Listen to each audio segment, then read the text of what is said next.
Chapter 1. I was probably going to get the shit kicked out of me. Again. But I wasn't going down without a fight.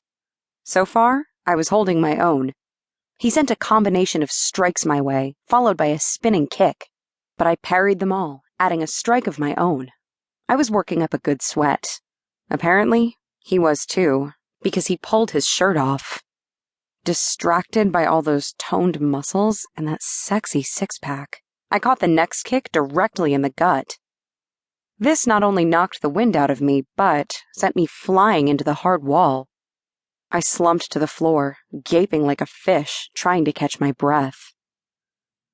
"Layla!"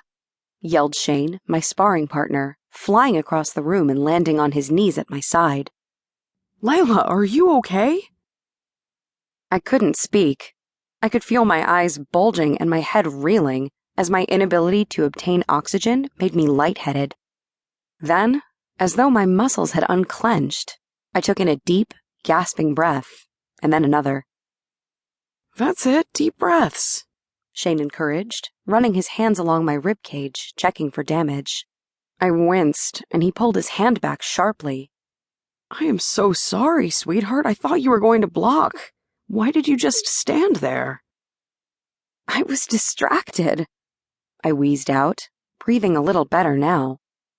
"Distracted?" He looked perplexed.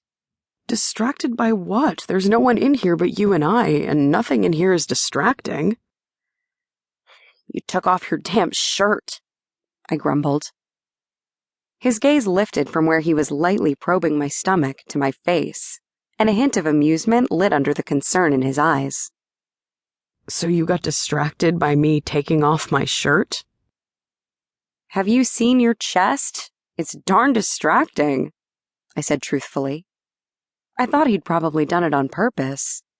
However, his perplexed expression had me rethinking this assumption. He sat back on his heels and looked at me speculatively, a slight grin on his face. "What?"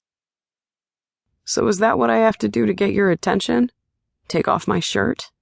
he asked, his face taking on a heated and flirty expression as he ran a finger along my cheek. "If I'd known that, I would have done it a long time ago." I struggled up to a full seated position. He wrapped his arm around my back to support me. "Are you sure you aren't hurt? Can you stand?" he asked, the slight amusement fading. Concern reclaimed control of his features as he watched me struggle up on one knee, trying to stand. "I'm fine," I said, patting him on the cheek, and then pushed myself wobbly to my feet. He kept his arm around my waist and helped me up. "See, I'm fine," I said, looking into his face now with what I hoped was a reassuring smile. The concern was still there, but there was something else, too. He still had an arm around me, and I was practically flush against his beautifully sculpted, rock-hard, bare chest. He was looking at me now with deep speculation. My voice sounded a little breathless when I next spoke, and it had nothing to do with the kick to the gut I'd received. "What?" "So you were saying something about my bared chest distracting you?" His voice had taken on a husky, teasing tone. I flushed, but said nothing.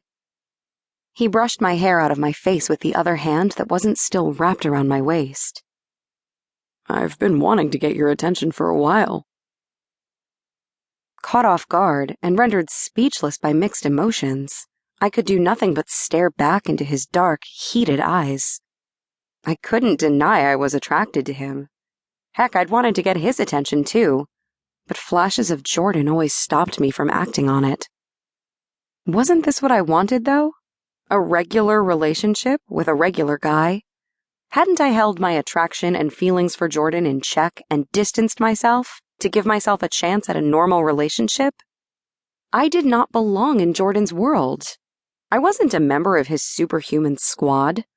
I was just a regular, plain old human. And this was a regular, plain old, gorgeous, sweet, charming guy. He was stroking my hair now and watching me with a knowing expression. "The way you're looking at me, I'm getting the impression that I've had your attention and didn't know it." I've wanted to do this for a while.